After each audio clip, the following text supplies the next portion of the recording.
Have you ever been concerned that your in home virtual assistant might someday have murderous intent for you and your family?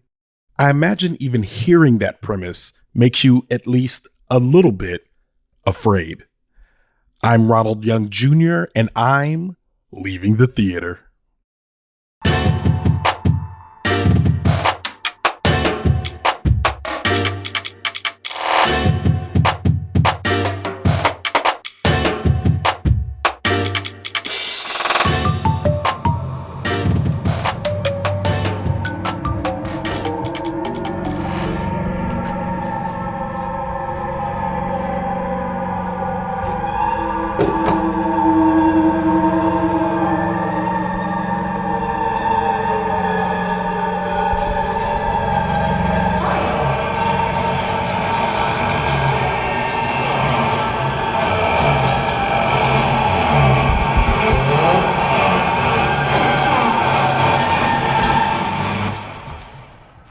All right, this is Ronald, and I'm leaving the theater after seeing afrAID.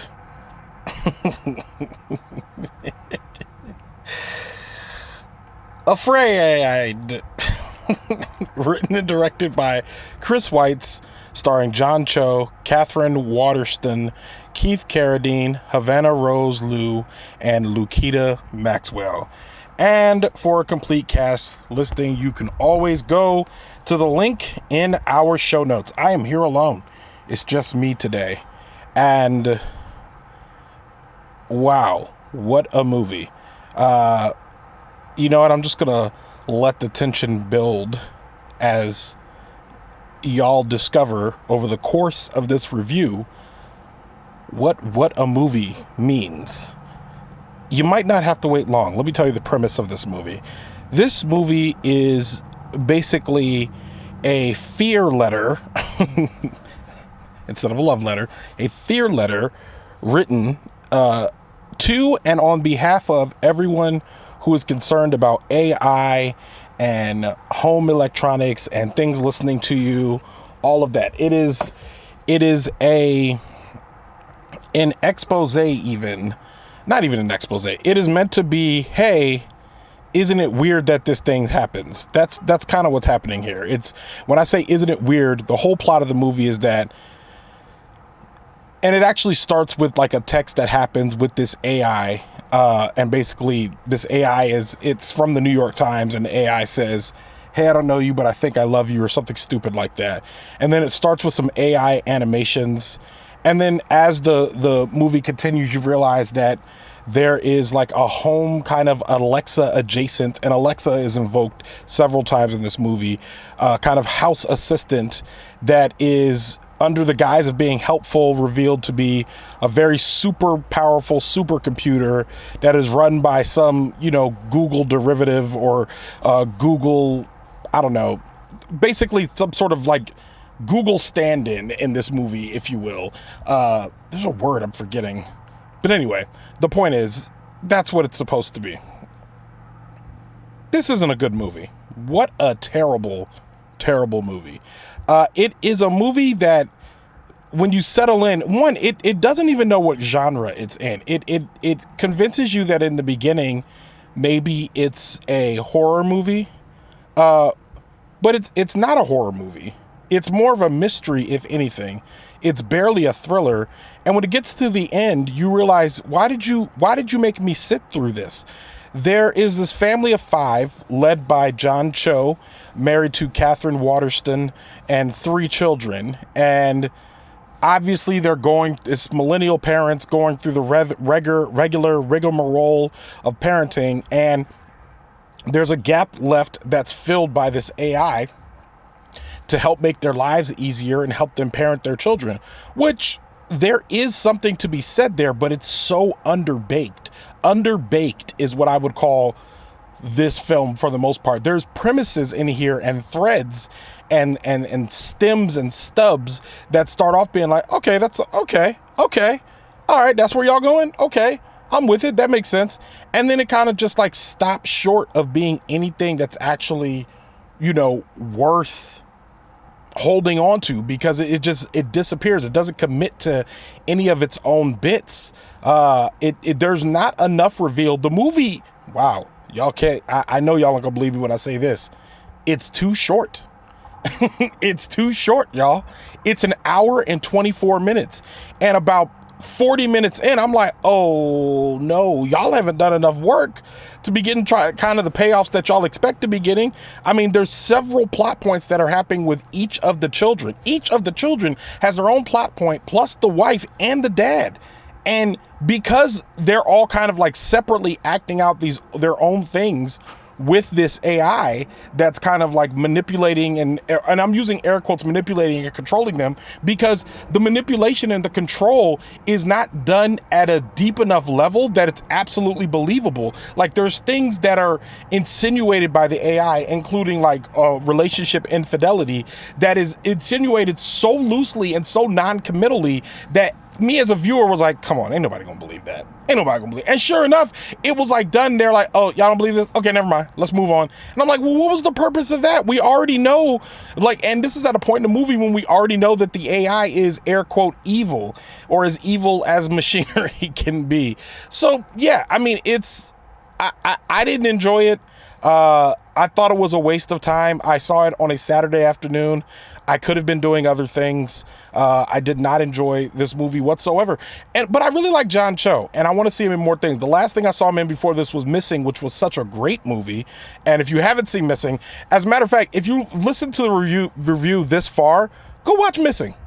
Go watch Missing, because Missing, and there's another movie that came out with not Sanaa Lathan, but Nia Long, that is kind of like a spiritual successor to it. And the whole premise of the movie is that it plays out completely on a computer screen, which I think is Missing again is just fantastic. Well done by John Cho. You should check that out. And if the only thing you get from this review is that you should go watch Missing and that John Cho should get more acting parts, then that's fine. I just don't want people to see this and be like, well, John Cho shouldn't be acting anymore. No, he does a good job. And he showed up, he clocked into work. All of the actors clocked into work. They didn't give them much. This movie, like, a lot of the script feels a lot like maybe maybe there was a different movie here that like didn't quite work out, and so they tried something else, or they went to do reshoots and maybe they didn't have time, so they had to cut something. It just feels like there's something missing. By the time we get to the third act, I'm like, this still feels like second act, guys. Like, there hasn't been a real turn here. I don't know where we're going with this. But yeah, just overall, not good. Not good. I would not watch it again. I did not enjoy it. I did not like the writing nor the direction. The acting was fine. Nobody did anything egregious or wrong. There was nothing too melodramatic or anything like that. It just, I mean, wasn't very good. It gets to the end. It felt like a camp sketch. It felt like I used to work at summer camps, and it felt like when the kids come up with a really good premise and they can't think of an ending, and so they just make up something, and we're just like, man, you know, when this started, this idea sounded really good, but now that y'all continue talking, I realized that y'all are 12 and there's no way in the world you're going to be able to be successful at this. No disrespect to Chris Weitz. He's not going to like hearing that, but this ain't it. And it does give me hope, knowing as a person who like wants to write for television, maybe someday, maybe even write a movie someday, that there's a lot of grace. There's a lot of grace in getting stuff made, and maybe I will have the grace to get something better than this made. So yeah, all of that being said, 1 of 5 stars. I did not like it. I won't watch it again. I don't even want to watch it for fun. It's not even fun enough to be bad enough to be good. It's just, it was boring. I didn't have a good time. They shouldn't do it again. Just go ahead and make M3 2. Even the idea, like it just isn't good. No good. Blumhouse, this is a miss for y'all. So yeah, with that, Leaving the Theater is a production of Oh It's Big Ron Studios. I mixed this episode, and per usual, every dime that you give me on Patreon really helps us to continue making the show. I've really gotten into a rhythm of putting out an episode every week by myself, planning the movies, trying to look ahead, giving this show what it actually deserves, which is consistent content every single week. We are working to build out more of the Patreon package, but for now, the dollars that you are giving us are helping to support Leaving the Theater itself and the existence of the show. So know that if you're helping us, you're helping a show to exist.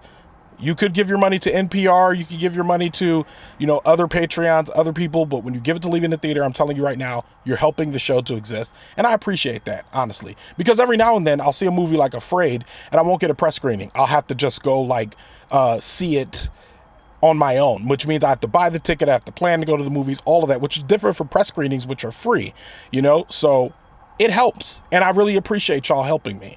So thank you for that. If you want to keep helping, if you haven't tried yet, patreon.com/Leaving the Theater, or go to the link in our show notes. Show art from Heather Wilder. Theme music by the mysterious Breakmaster Cylinder. For more information about afrAID, check out our show notes. You can follow me on Twitter, Instagram, TikTok, or Threads at @OItsBigRon. That's at OHITSBIGRON. You can find out more about this show and other Oh It's Big Ron Studio shows by following us on Instagram at Oh It's Big Ron Studios and on Twitter at Oh It's Big Ron Stu. That's STEW. Leaving the Theater will be back soon. Thanks for listening. And if you're still here, this week on Thursday, we're dropping season 2 premiere episode of Wait For It. If you're already subscribed, go check that out.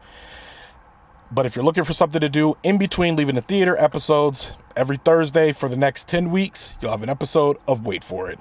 Thank you so much again for listening. This has been Ronald Young Jr.